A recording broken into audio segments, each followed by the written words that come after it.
Jim Edwards, thanks for being a part of this. I'm very grateful. Thank you. Nice to be with you, Mark. Yeah, and for those who don't know Jim Edwards, when I went to Whitworth University, my mentor was a man named Dale Bruner. And when Dale retired, Jim took his place. And how long were you at Whitworth teaching? I taught there for 18 years, but may I please say that I didn't take Dale Bruner's place. Well, I succeeded. Yeah, that would probably be a good way to put it. But I can't think anybody better that stepped in. And Jim has not only taught there, but taught our West Coast Pastors Conference, which Bruce and I refer to as Pastor Camp. And you're going to be back there in 2 years. Is that right? Speaking? Right. 2022, the 50th anniversary. Oh, good. So that'll give you time to heal since the last time. And I'm sure it'll get them time to work on their jokes. Well, oh, yeah. It's a great group, isn't it? And it's weird this year to not be meeting. It's just unfathomable. Well, everything is weird this year. Yeah. Spring 2020 is the first in all kinds of things in not only the life of the church, but in world history. Yeah. It's unfathomable. I'm really grateful that I took Pandemics 101 in seminary, so I really feel ready for this. But if I didn't have that. That's right. But yeah, seriously, we are all we're doing stuff we never imagined. My training is all with Young Life, and the whole thing is you spend time with people. You don't do ministry except with being with people. And now you're forbidden that in a sense. So very strange. Well, some of the questions about this that I wanted to bounce around, and I wanted to start, I thought it'd be fun. I read an article N.T. Wright did. I don't know if you saw it in Time Magazine, of all places. Very brief, short article, and very, very sharp, I thought. And he said this, let's see, where did that quote just go to? He said the usual knee-jerk reaction will probably happen, where people are going to respond and say this sort of thing is the judgment of God, it's the anger of God, it's a sign of something that God is doing. And through all the ages, it seems that people have grasped when there's a tragedy like this or an unexplained event, that they grasp for either some theological meaning, that God is doing something or saying something. How do we respond to that? Right. Yeah, I don't know about where you are, but I'm not actually hearing people say that here. Yeah. That's possible that I live in a part of the country, the Pacific Northwest, they claim to be one of the most unchurched parts of America. So it's possible that that the local scene here is not talking about this being a judgment of God, but I'm not actually hearing that in the news media either. Yeah. And I think it very well may be that we don't hear that as much as Tom Wright says, simply because we've become so highly secularized. Yeah. We really don't figure God into the matrix of our realities. Right. Including this pandemic. And I think there's a danger in seeing this as a judgment of God, because there are clearly some circumstances in life where we are required to see it as the judgment of God. Think, for example, of the American slave experience and the result of the Civil War. Right. I think we have to see this as God's judgment. The same could be said of Germany. Right. In the Holocaust. But a pandemic like this virus, it's more like the Black Plague of the 14th century. Right. What sin has the world committed that would bring this upon us? Right. Now, the world, of course, is a sinful world, but are we more sinful in the year 2020 than we were in the year 2019? Right. So I think that standard of measurement is not very satisfying for most of us. Right.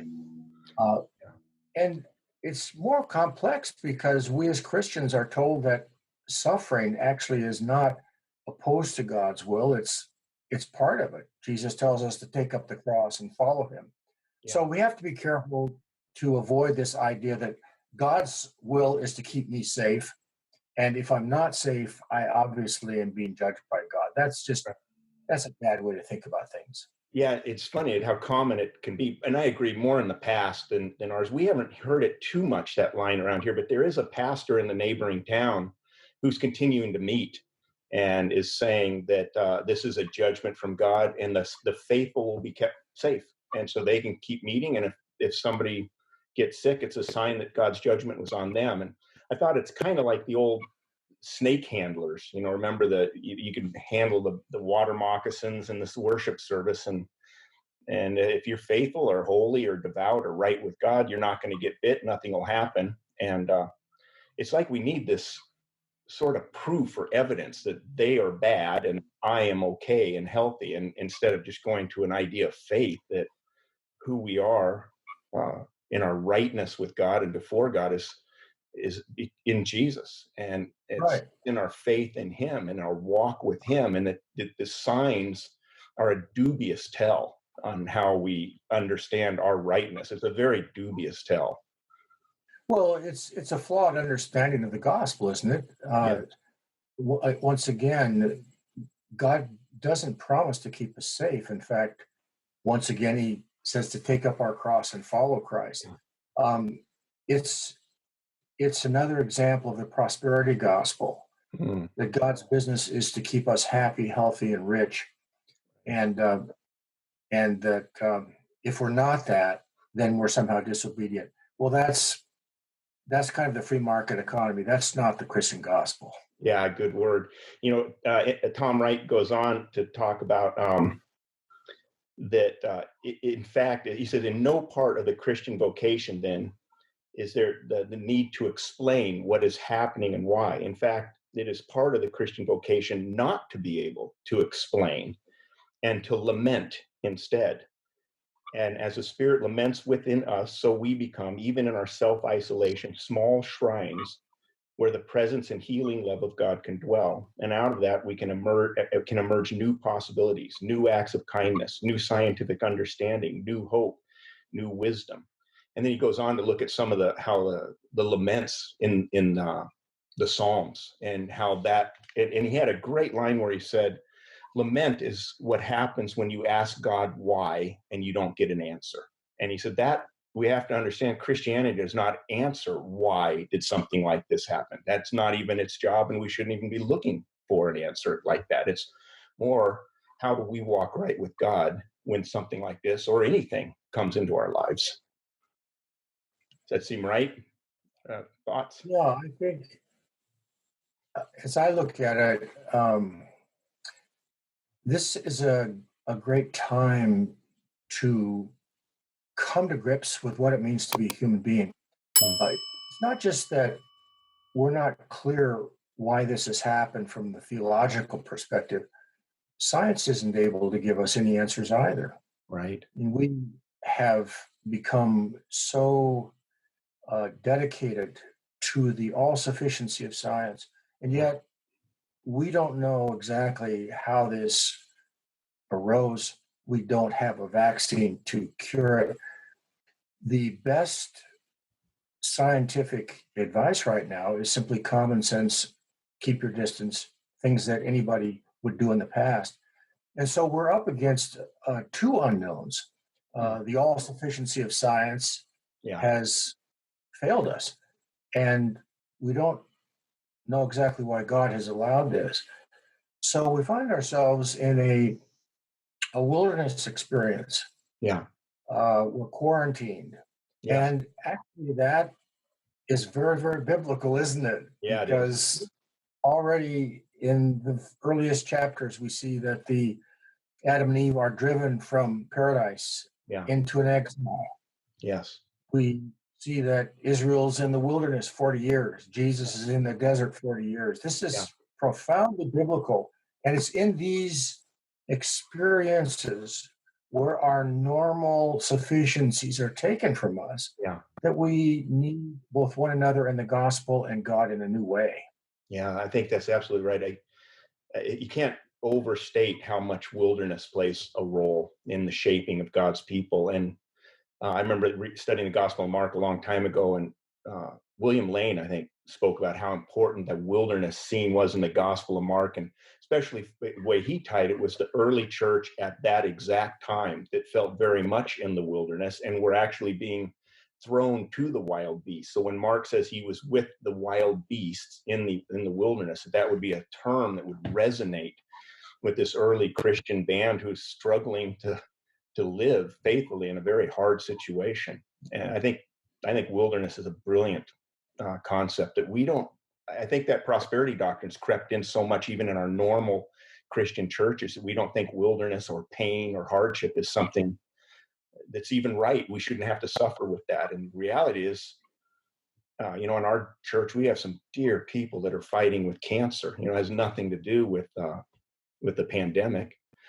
And we've had a number of dear people who've lost their husbands. And in this case, several have lost husbands in the last couple months. And so there's this sorrow in the world. And you can't look at the sorrow and say that there's evidence that God is doing this or that. It's this stuff befalls us, and to fall into lament and to seek God's face. I think one of the questions I had for you is what do we do as Christians? How do we respond in this? And it seems to me, at least off the top of my head, would be this is the time you turn to God more than any other, rather than see him as a hostile that's doing something vindictive, to believe more than ever that he's merciful and kind because of what happened in Jesus, and to turn to that reality more than the reality around us, and let that define who we are instead of the pandemic or whatever else. Right, I like that. I think that if we take an inventory of our lives, say 3 months ago, just look how we spend our day, our week. Right. So much of it is a series of distractions. So many emails, TV shows, this and that, running here and there. Yeah. And all of a sudden now we find ourselves at home, and we're having to face something that we in America have sought to avoid at all costs, and that's solitude. We don't know how to be alone. Yes. We think that that's lonely. We almost think that that's some form of a punishment. And yet solitude is absolutely important and essential for us to do two things. Number one, become better acquainted with ourselves, but also be forced to hear the presence of God and the voice of God. Yes. And I think that this may turn out to be a very creative time in many people's lives. Yeah. Because the normal props that we have been taken from us, yes, including our church fellowships.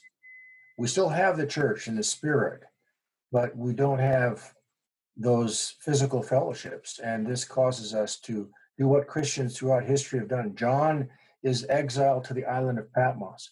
Yeah. Paul finds himself for years in a prison cell.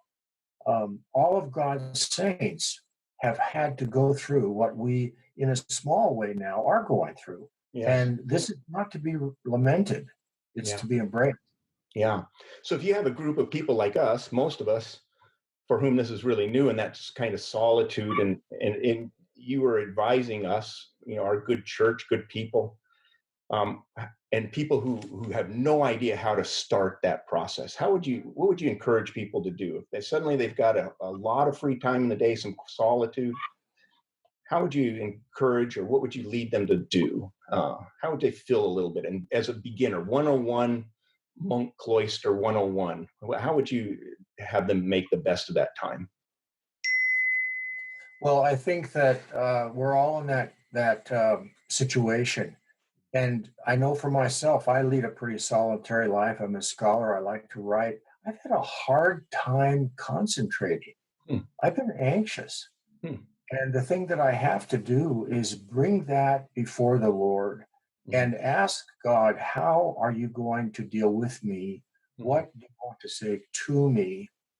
And what do I need to be in this time in order to be responsive to you for this time and for the immediate future ahead?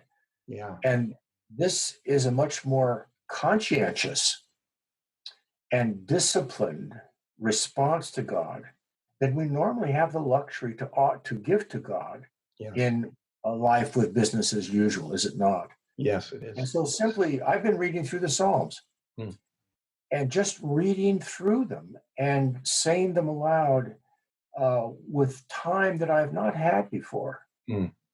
And when I read scripture, I have more time to do that. And I find that I hear scripture in new ways than when I'm simply racing through it in my normal schedule. Yeah, that's very good. We're turning in the sermon series to the Psalms, and we got 2 more weeks. We're looking at the resurrection, and then I had something else in mind, and like everything's getting changed these days. And I thought, the Psalms, they speak to real world life, just from the trenches, from the questions to also positively to the praise, and relentlessly saying, you met me in the darkness. You came through right when I needed you to come through. You did. And so we're going to turn in the sermon series to the Psalms. Nobody knows that, so this will be the first that they hear. But I'm excited about that and grateful. I agree with you. One question kind of going the other way is we just finished a sermon series on Habakkuk. We did 6 weeks of Habakkuk, and there's that phrase. It's so important into the New Testament of the righteous person, the just person shall live by faith. What does it mean in your mind to live by faith in this day? I want to speak to that, but before we leave the Psalms, I want to make one comment here. Yeah. I think one of the things we dislike solitude, or we flee from it, is because we discover things about ourselves that we don't like. True. Our lusts, our sinfulness, our judgments, our fears, our criticisms of other people, our smallness. Yes. We really don't like to face those things. And we don't know how to face them in the presence of God. And isn't this exactly one of the contributions of the Psalms to us? Because the psalmist always recognize, you see these complaints, you talked earlier about laments. They feel so free to bring the dirty laundry of their lives before God, not to apologize for it and not to deny it, but to bring it before God. And it's in that process that this wholeness of praise and transformation takes place. Yeah, and it fits great with Dale Bruner used to teach that Luther's first rule of prayer is don't lie to God. And that's the theme of the Psalms. I'm not lying to you, God. This is where I'm at. This is where I'm wrestling. That's such a good thing. Yeah. What do you think of Habakkuk? Oh, about living by faith? Yeah. The righteous will live by faith. Yeah. What does it mean to have faith when we're in all of this? Right. Well, what is faith? Faith is, and I think this is also faith for Habakkuk, but especially for us as Christians, Pauline Christians in particular. Faith is believing things to be true that we cannot prove empirically. Now, we live in a world in which we think if it can't be proven by one of the 5 senses or by logic or by some form of DNA and scientific examination, it's not as true as other things. But that's exactly not the case. Right. You and I get married. We decide to have children. We choose our vocations. We choose our jobs, not because we could prove anything, but because we believe certain things about ourselves in this world and God's leading of us. And when all of the props are taken out from us, we are forced to reclaim what we live by all the time, but not as authentically as perhaps we're having to live in this time of simplicity. Yeah, that's very good. Very intriguing. And I think that that's one of the beauties of the wilderness, that it throws us back to those sorts of things where everything gets stripped away that we used to lean on, that made life more comfortable. So even food now, it's kind of weird. It's a little anxiety for food, for toilet paper. It's just, who would have imagined that? but to be able to have that stripped away and to live by the faith that God cares, just like the promise says. And now's time in the midst of all this confusion to grasp that as firmly as we ever have, is the answer in my mind. I was thinking of lifting the idea from us, the church, and thinking of my good people, thinking of the good people of the ECO or whoever else might hear this, and thinking of the larger world. And there's a lot of anxiety out there. There's confusion. Some are going through hard times of having lost their job or fear of losing their job. What's the best thing that we as believers can be doing for the world right now as ambassadors of Jesus in the world? What can we do for the world in this time? Well, I think that's really the single most important question for the church. I think the most important question for you and me, each one of us individually, perhaps with our own families, in our own spiritual lives, is to ask this question: what does God will to do in my life in this season of quarantine and exile, silence, simplicity? But with regard to the church, the greater question is, in my mind, it's a simple one, and that is, how can we bring hope to the world? As I was watching on Easter Sunday sermons, some of them replayed lots of stuff from the internet that we hear all the time, and it was vacuous. And others are really trying that pastoral word of what is the word of the gospel to people in times of uncertainty, insecurity, anxiety, and even fear. And that's what we need to be about. Whenever we open our mouths as pastors and Christians before the world, we want to be sure that we are people who are binding up wounds, that we are giving people hope, that we are talking to them about the promises of God, that we are being smiling, confident anchors in a world that's just filled full of bad news and uncertainty. Right. And to actually exhibit that, to incarnate it in some way, that it's not just an ideal or something we voice, but people are literally being fed, they're literally being loved, they're literally being cared for. I think there's a lot of sadness in this, what's going on right now, but there's a lot of potential good. I'm finding people are interested in talking about God. The veneer of control is really thin. And this strips off control, that we have so much control over our life. It just strips it away. And for the church, pardon? Well, but along with that, Mark, we know that in the ancient world, that when the early church was driven out of Jerusalem because of persecution, it took to the Roman roads. And it was those Roman roads that became the viaduct for the gospel to go into the world. And today, something is happening like that on the internet. There are people who may listen to you and me speaking who would never come to a church or who would not read our books. Yeah, that's true. We're seeing many hundreds more seeing our worship service than actually come on the Sunday in February. Right. The video screen is far less intimidating for people who are intimidated by the gospel. And so it becomes a softer entree into that culture. And again, if our initial word there is a word of hope and promise, that's all the more reason for this to be good news rather than a forbidding message.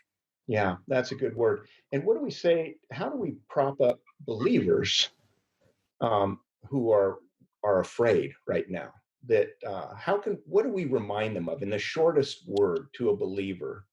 What can they expect or trust God to do for them in this time?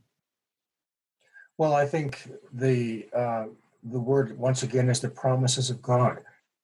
If we were to say to our church, read the first 15 verses of 1 Peter. Blessed be the God and Father of our Lord Jesus Christ, who gives us all of these blessings in the midst of hardships. It's really one of the most pastoral, prophetic, assuring, and confirming words that we can have. Nobody can read that and feel despondent. Right. It is a word of hope from God, from the beyond, into our world that strengthens us. Yes, I agree. And even the beauty of that passage is how he points it right back to Jesus. And like a lamb silent before its shears, that this experience you are facing, this hardship, this fear, he was in the midst of it too, and he came out victorious. And I think the promise we can count that God has not left us. He's not left the church. His love for us sustains, and the events, good or bad, they do not remove God from our lives. And the focus needs to be back on who he is and what he's doing in the larger scheme. And that larger scheme, maybe I'm too Bardian in this, but you don't discern it from the pandemic. You go to the gospel, you go to the person of Jesus and say, what is the larger scheme that God is doing? Well, he's trying to make Christ in me, to make me grow up in the fullness of his stature, whatever exactly that looks like, and in whatever situation. And that's where I go back to and say, how can I live towards that divine goal that's manifested in the gospel and in the person and the work of Jesus? Right. Well, that's once again the promise of our situation, isn't it? We're like people who have tried a certain experiment for a long time and have discovered that actually our procedure and the experiment isn't working. It's got to be abandoned and given up.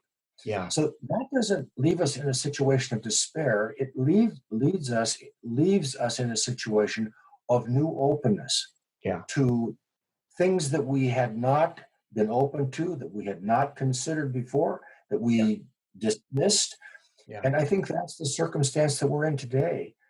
This is an opportunity for us to seek the presence of God and hear the word of God in ways that we have not been able or willing to hear it before. Right. Yeah, and the wilderness has a way of doing that. It sharpens the ears to that message, and everything else fades away.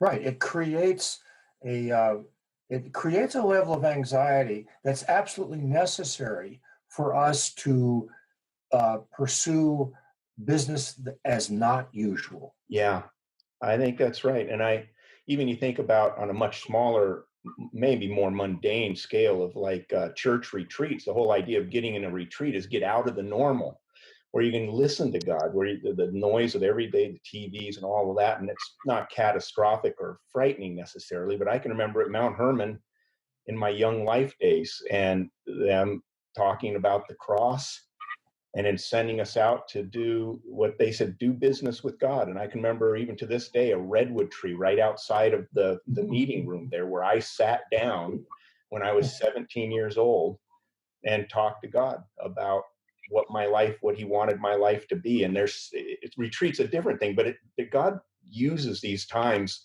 of pushing the clutter out of our lives and the noise out of our lives and say, I want you to hear what I'm doing, and I want you to think about what I'm doing, and I want you to respond to what I'm doing. And through my life, that time, which was a positive, but there have been negatives, sorrows, when loss of family or deaths or stuff like that. There's been times that bring us back to that time of reflection. Say, God, what are you doing with my life? And for those of us who are Christian, that we just want to keep going to that. Lord, I trust that your call on my life is good. I believe everything you have done for me is good. How can I walk in this? And how can I learn from this and in this crazy time? It's important for us to remember that in the history of the Christian church, we have intentionally created seasons of solitude and places of solitude, monasteries. And these have allowed the church and the gospel to continue through centuries, actually, decades and centuries of hardship, adversity, of rot and ruin.